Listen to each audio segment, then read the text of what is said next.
Hello everyone and welcome to my channel. और अपने आज के वीडियो में हम डिस्कस करने वाले हैं एचटेट लेवल 2 के प्रीवियस ईयर क्वेश्चन पेपर को, जो कि था 2022 का क्वेश्चन पेपर। उसको अपने आज के वीडियो में हम डिस्कस करेंगे। बिफोर डिस्कसिंग दीज क्वेश्चंस, अपने आज के वीडियो में हम 20 क्वेश्चन को डिस्कस करने वाले हैं, जो कि हैं 90 से लेके 110 तक। क्योंकि हमने कल भी डिस्कस किया था कि हरियाणा में जो है टोटल के टोटल 150 क्वेश्चंस आते हैं, जिसमें जो फर्स्ट 90 है वो जनरल होते हैं और उसके बाद जो 60 है वो फिजिकल एजुकेशन के होते हैं। तो 91 से 110 तक के क्वेश्चन अपने आज के वीडियो में हम डिस्कस करने वाले हैं। So before discussing the question I just want to tell कि भाई ये जो एस्टेट लेवल 2 है दैट मीन्स ये टीजीटी लेवल के क्वेश्चन पेपर है। और टीजीटी लेवल में सारी चीज़ें आती हैं, चाहे आप यूपी टीजीटी की बात करें या फिर आप जो DSSP का फिजिकल एजुकेशन इंस्ट्रक्टर का एग्ज़ाम है उसकी बात करें, ऐसे किसी भी एग्ज़ाम, चाहे मैं आप आर्मी वाले की बात करें, तो ऐसे कोई भी एग्ज़ाम है जिनका लेवल टीजीटी है उनके क्वेश्चंस का लेवल यही होता है ऑलमोस्ट। सो आप कोई भी एग्ज़ाम के लिए अगर प्रिपरेशन कर रहे हैं तो this will help you. Okay, तो हम यहाँ पे जो 20 क्वेश्चन डिस्कस करने वाले हैं इसमें आंसर भी साथ में दिए हुए हैं। हम डिस्कस करेंगे कि हाँ जो क्वेश्चन है वो आपको किस तरीके से करने हैं। तो फर्स्ट क्वेश्चन इज कि the headquarter of world anti doping agency is located at, ठीक है ये वाडा है। अब जो क्वेश्चन के आंसर आपको लगाने हैं, कमेंट में बताने हैं, वो ये कि वाडा जो है वो किस ईयर में स्टैब्लिश हुआ था।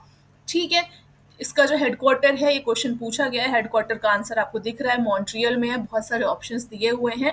कई बार ये भी आ जाता है कि मॉन्ट्रियल जो है वो किस कंट्री में है, ये भी ऑप्शन का आंसर आपको बताना है कमेंट में। सो यहाँ पर मैं आपको बहुत सारी चीज़ें जो हैं वो टास्क साथ में देते जाऊंगी, जो आपको कमेंट में बताना है। अगर आपको आता है, नहीं आता है, नोट इट डाउन। और साथ ही ये जो PDF है ये मिल जाएगा आपको टेलीग्राम चैनल पर। टेलीग्राम चैनल का लिंक आपको डिस्क्रिप्शन में मिल जाएगा, नहीं तो अगर आप impending physical education Telegram search करोगे तो भी आपको वहाँ पर मिल जाएगा, और आपको PDF एज इट इज़ वहाँ पर मिल जाती है। So you can go there and have this PDF also. और ये जो 20 क्वेश्चन है, कोशिश करेंगे कि हम हर दिन ऐसे ही 20 क्वेश्चन लेकर आएँ, जो हमारे प्रीवियस ईयर क्वेश्चन हो या प्रैक्टिस सेट हो या किसी भी तरह के क्वेश्चन हो। लेकिन हमारा मोटिव सिर्फ इतना नहीं है कि हम यहाँ से सिर्फ क्वेश्चन उठाएं, उनके आंसर्स बताएं और ख़त्म हो जाए। हो सकता है बोलने की जो स्पीड है थोड़ी सी ज़्यादा हो, but I hope it will be manageable. कुछ लोगों ने ऐसा कमेंट करके बोला था, but it's my way of speaking. So headquarter of world anti doping agency जो है वो मॉन्ट्रियल में है। ईयर जो है वो आपको बताना है, और अगर आप चाहो तो इसके ऑप्शंस टेलीग्राम पर भी दे सकते हो। तो साथ में जो भी क्वेश्चन है उसके आगे मैं क्वेश्चन मार्क मार देती हूँ कि इसका ईयर आपको बताना है। कमेंट में बताइए या फिर याद करिए। डिफिशियंसी ऑफ विटामिन डी का क्वेश्चन है। अब बात करते हैं विटामिन डी की। तो क्वेश्चन ये आता है कि विटामिन डी का साइंटिफिक नाम क्या है, जो कि आपको पता होना चाहिए। अब सिर्फ साइंटिफिक नाम जो है विटामिन डी का क्यों, इसका तो ऑप्शन चलो ठीक है, रिकेट्स हो गया। जो बेरी बेरी है वो किसकी कमी की वजह से होता है, you have to write this also. Scurvy किसकी कमी की वजह से होता है, अगर ये विटामिन सी की वजह से होता है तो विटामिन सी का साइंटिफिक नेम क्या है। इस तरीके से आपने क्वेश्चंस करने, एक क्वेश्चन कम से कम 6 से 7 क्वेश्चन आपको बता के जाता है। सो वो 6-7 क्वेश्चन भी साथ में करने हैं, सो दैट आपका एक क्वेश्चन जो है वो कंप्लीटली कवर हो। और अगर आप इस तरह से एक क्वेश्चन करते हो तो घूम फिर के कहीं ना कहीं कोई ना क्वेश्चन आपको टकराता ही है। नाइट ब्लाइंडनेस जो है दैट इज, ये विटामिन ए की कमी से होता है। विटामिन ए को क्या बोलते हैं, तो ये सारी चीज़ें उम्मीद करते हैं कि हमें ये कमेंट्स में मिलेगी। ठीक है, फिर अपना अगला क्वेश्चन है the term S is associated with. तो एस जो टर्म है वो किस खेल से संबंधित है, ये टेनिस से संबंधित है, जो कि एडवांटेज के लिए यूज किया जाता है लॉन टेनिस में। अभी बैडमिंटन से रिलेटेड भी अगर आपको कोई भी वर्ड पता है जो कहीं आपने पढ़ा है, वो आप कमेंट सेक्शन में डाल के पूछ सकते हैं। जैसे गोल्फ से एक वर्ड आता है कैडी, कैडी वर्ड जो है वो गोल्फ से रिलेटेड है। बॉक्सिंग से भी रिलेटेड बहुत सारे वर्ड्स होंगे या फिर ऐसी टर्मिनोलॉजी होंगी। यानी इस क्वेश्चन से आपने ये समझ में आता है कि जो टर्मिनोलॉजी बेस्ड है स्पोर्ट्स की, आपने वो भी पढ़नी है। अगर आप क्लास 12 की बुक की बात करो, क्लास 12 की जो प्रैक्टिकल बुक है उसमें भी टर्मिनोलॉजी यूज़ की गई है। इवन वहाँ पर एक अलग से सेक्शन है हर एक गेम के बाद जहाँ पे टर्मिनोलॉजी दी है, आप वहाँ भी जाकर ये चीज़ें पढ़ सकते हैं। उसके बाद हमारा जो अगला क्वेश्चन है that is Harvard step test.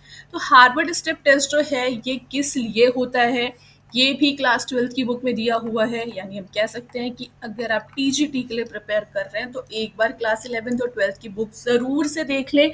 या फिर क्योंकि क्लास 11-12 में जो है वो 18 एमसीक्यू आते हैं सीबीएसई के हिसाब से।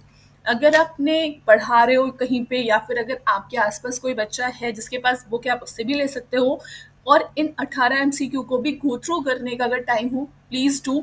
या फिर अगर आप बहुत सारी ऐसे ओसवाल की आ जाती हैं, अरिहंत की भी आती होंगी शायद, इस तरह की जो बुक्स हैं वो क्लास 12 में जिसमें सिर्फ एमसीक्यू दिए होते हैं या फिर 2 मार्क्स के क्वेश्चन दिए होते हैं, 1 मार्क्स के, इस तरह की बुक्स आती हैं। अगर आपके पास ऐसी भी कोई बुक हो, वो भी पढ़ सकते हैं, वो भी आपको हेल्प करेगी। सो हार्वर्ड स्टेप टेस्ट जो है वो कार्डियोवास्कुलर एफिशिएंसी के लिए या फिर कार्डियो रेस्पिरेटरी एंड्योरेंस के लिए होता है। एक और चीज़ है, कई बार ऐसा भी लिखा रहता है कि हार्वर्ड स्टेप टेस्ट जो है ये रिकवरी नापता है, यानी आपकी कार्डियोवास्कुलर रिकवरी को नापने के लिए होता है, तो वो भी इसका सही ऑप्शन है। अगला है to formulate to formula of calculate maximum heart rate, इस तरह के भी क्वेश्चंस आते हैं। ऐसे क्वेश्चंस में आपको ऐसा मिल जाता है कि फैट परसेंटेज क्या है, इसको आप थोड़ा सा स्टार मार के ज़रूर लिख लें, क्योंकि ये क्वेश्चन 3 से 4 बार मिला है। ईवी में आया था ये क्वेश्चन, यूपी टीजीटी में भी आया था, यहाँ भी आया है। तो फैट परसेंटेज जो है वो मेल और फीमेल में कितना आइडियली होना चाहिए, ये क्वेश्चन मैं आपसे पूछ रही हूँ। इस क्वेश्चन का आंसर आप कमेंट में बताइए, टेलीग्राम में कमेंट में बताइए, या फिर आपस में आपके डिस्कशन के लिए। ये ऐसे ऐसे क्वेश्चंस अगर आप डालते हैं तो ये सभी को इंगेज करने के लिए, या फिर आपका भी थोड़ा सा जिसे ब्रेन स्टॉर्मिंग कहते हैं उसके लिए अच्छा होता है। उसके बाद नेक्स्ट क्वेश्चन है प्रोग्रेसिव ओवरलोड प्रिंसिपल। ठीक है, यहाँ पर जब आप स्पोर्ट्स ट्रेनिंग पढ़ेंगे तो स्पोर्ट्स ट्रेनिंग के प्रिंसिपल्स हैं। स्पोर्ट्स ट्रेनिंग के जो प्रिंसिपल्स हैं उनके जो क्वेश्चन है वो कई बार आपको एग्जाम्पल देके भी पूछ लिए जाते हैं, या फिर जो स्पोर्ट्स साइकोलॉजी की लर्निंग है वहाँ के भी जो कुछ कुछ प्रिंसिपल्स है वो एग्जाम्पल देके पूछ लिए जाते हैं। तो यहाँ पे जो प्रोग्रेसिव ओवरलोड प्रिंसिपल है वो ट्रेनिंग का जाहिर सी बात है। अभी यहाँ स्पोर्ट्स ट्रेनिंग के और भी क्वेश्चन हो सकता है आपको आगे भी मिल जाए, बट इंटरवल ट्रेनिंग और आपकी जो वेट ट्रेनिंग है ये किसने बनाई, किसने इन्वेंट की, इस बारे में हमने पहले भी बात की थी। सो इस चीज़ को भी आपको ज़रूर से ज़रूर लिखना है। अभी यहाँ पे क्वेश्चन है कि इंटरवल ट्रेनिंग जो है वो किसने इन्वेंट की थी, ये सारी चीज़ें आप कमेंट में आपको डालनी है। आंसर आपको स्क्रीन पे दिख रहे हैं, तो इस चीज़ के लिए आंसर बहुत ज़्यादा इंपॉर्टेंट नहीं है। आंसर ज़रूरी है क्वेश्चन को समझना और उस क्वेश्चन से कितने क्वेश्चंस आप निकाल सकते हैं उनको पढ़ना। फिर है आपका interval training method is best use for development of. तो इंटरवल ट्रेनिंग होती क्या है, इस बारे में अगर हम बात करें, इंटरवल ट्रेनिंग में क्या होता है कि हम जो इंटेंसिटी है उसे इंक्रीज करते हैं और फिर रिकवरी लेते हैं, लेकिन इनकम्प्लीट रिकवरी देते हैं। इनकम्प्लीट रिकवरी के बाद फिर से लोड देते हैं। तो यहाँ पर हमारा जो काम है वो ये लोड, इनकम्प्लीट रिकवरी लोड। तो ये किस चीज़ के लिए अच्छा है, this is good for speed endurance यहाँ पर। और बाकी सारे ऑप्शन में कहीं भी इंटरवल ट्रेनिंग का बहुत ज़्यादा यूज़ समझ में भी नहीं आता है, तो इसलिए भी इसका बेस्ट ऑप्शन जो है वो यही होगा। फिर ये बहुत ईजी सा क्वेश्चन है कि सूर्य नमस्कार में कितने आसन होते हैं, सभी को पता है कि 12 आसन होते हैं। हाँ, अब 12 आसन में जो सूर्य नमस्कार के 12 आसन होते हैं उसमें से कौन कौन से आसन होते हैं आप वो भी लिख सकते हो कि आपके जो पहला स्टेप है उसको क्या बोलते हैं, दूसरे स्टेप को क्या बोलते हैं, याद करने के लिए। बट ऐसा क्वेश्चन अभी तक मुझे कहीं मिला नहीं है। रेड कार्ड जो है फुटबॉल में वो क्या सिग्निफाई करता है, जाहिर सी बात है कि रेड कार्ड क्या सिग्निफाई करेगा, आप में से बहुत सारे लोग को पता होगा। अब आपने क्या पढ़ना है कि जो बाकी अदर कलर के कार्ड्स होते हैं वो क्या क्या सिग्निफाई करते हैं, वो भी आपको इसके साथ में चीज़ें पढ़नी है। आई होप कि कमेंट सेक्शन में मुझे ये सारी चीज़ें देखने को मिलेंगी अगर आप इंगेज होते हो इन सारे ऑप्शंस में बहुत अच्छे से। बीएमआई का क्वेश्चन है, ये बहुत बार आता है, पता नहीं क्वेश्चन बार बार क्यों आता है। बीएमआई का formula is weight upon height का स्क्वायर। जो हाइट है वो मीटर्स में होगी, इसके फॉर्मूले को लेके बहुत क्लियर रहना है। इसकी जो यूनिट दैट इज केजी पर मीटर स्क्वायर। तो यहाँ पे वेट और हाइट ही यूज़ करते हैं बीएमआई कैलकुलेट करने के लिए। बीएमआई का फुल फॉर्म क्या होता है कमेंट में ज़रूर बताइए। फिर क्वेश्चन है कि जो बटरफ्लाई टर्म है, अभी हमने पहले भी पढ़ा था कि जो टर्मिनोलॉजी है हर एग्जाम में आपको टर्मिनोलॉजी बेस्ड क्वेश्चन मिलते ही मिलते हैं। तो यहाँ पे जो बटरफ्लाई आपको इमेज में भी दिख रहा होगा कि बटरफ्लाई जो है वो किस गेम से रिलेटेड है, तो ये स्विमिंग की ही एक तरह होता है। जैसे वहाँ पे ब्रेस्ट स्ट्रोक होता है वैसे ही बटरफ्लाई भी स्विमिंग करने का एक तरीका होता है। इसके बाद अगर हम और बाकी क्वेश्चंस के बारे में बात करें, जो अगले 10 क्वेश्चंस हैं इसमें है the process of inspiration and expiration is known as. ये बहुत ही इजी सा क्वेश्चन है। जैसे एक्सक्रीशन क्या होता है, एक्सक्रीशन का मतलब होता है कि बॉडी से वेस्ट का रिमूव होना। सर्कुलेशन का मतलब होता है कि बॉडी में चीज़ों का सर्कुलेट होना, चाहे वो लिम्फेटिक सिस्टम द्वारा हो या फिर सर्कुलेटरी सिस्टम द्वारा हो। डाइजेशन का मतलब क्या होता है कि आप कोई चीज़ खाते हो, उसका टूटना और पचना, that is called digestion. So inspiration और एक्सपिरेशन को हम बोलते हैं रेस्पिरेशन यानी श्वसन, जो कि आपको इमेज में भी बहुत अच्छे से दिख रहा है। फिर है the concept of specificity in training means. Specific का मतलब है कि जो ट्रेनिंग है वो हमेशा इस तरीके से देनी चाहिए कि जिस पर्टिकुलर चीज़ के लिए ट्रेनिंग दी जा रही हो वही दी जाए।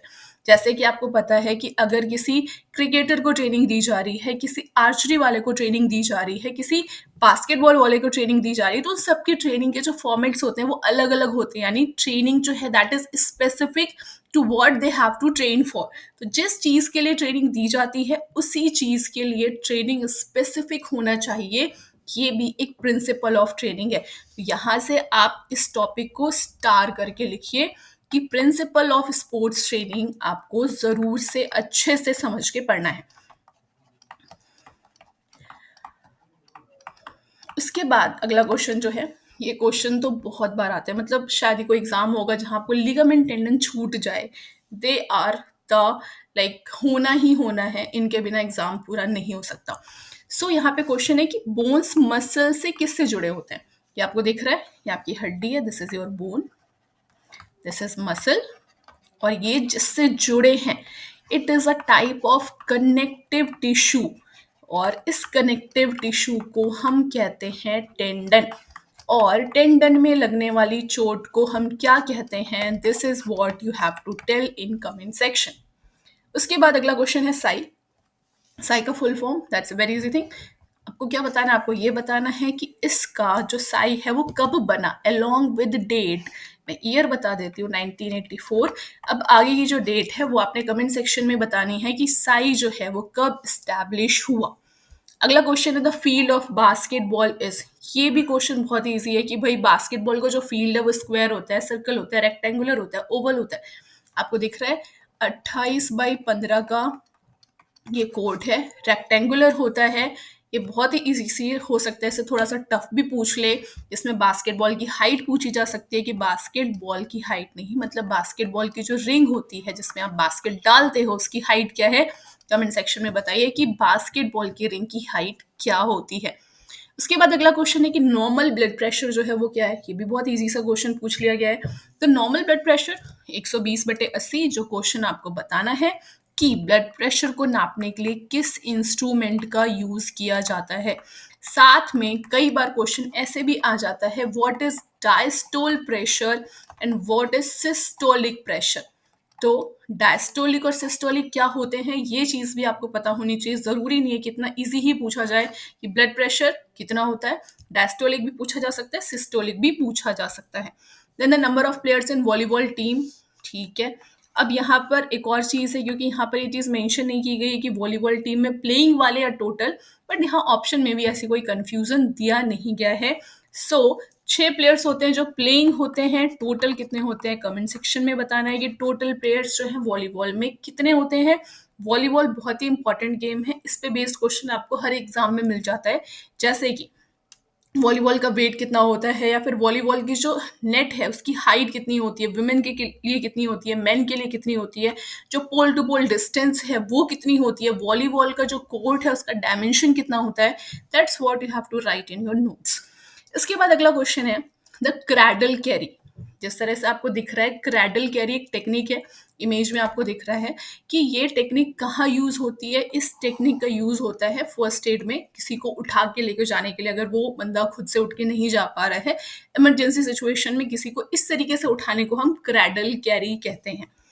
इसके बाद है the test use to measure agility. Agility क्या है, अगर हम बात करें फिजिकल फिटनेस कंपोनेंट की, तो फिजिकल फिटनेस कंपोनेंट का हिस्सा अब एजिलिटी नहीं है, बट आपकी कोऑर्डिनेटिव एबिलिटी के अंदर एजिलिटी आती है। और एजिलिटी का जो नापने के लिए टेस्ट यूज किया जाता है वो है आपका शटल रन, मतलब यहाँ से गए, यहाँ गए और फिर वापस आए, this is called shuttle run. तो shuttle run is the method which is use to measure agility. इसके बाद सिट एंड रीच किस चीज़ के लिए किया जाता है ये आप ज़रूर लिखना। हार्वर्ड स्टेप टेस्ट हम पढ़ चुके हैं। स्टैंडिंग ब्रॉड जंप किस लिए होता है ये भी आपने अपनी नोट्स में या फिर कमेंट सेक्शन में ज़रूर लिख के बताना है। लास्ट क्वेश्चन है which vitamin help in blood clotting.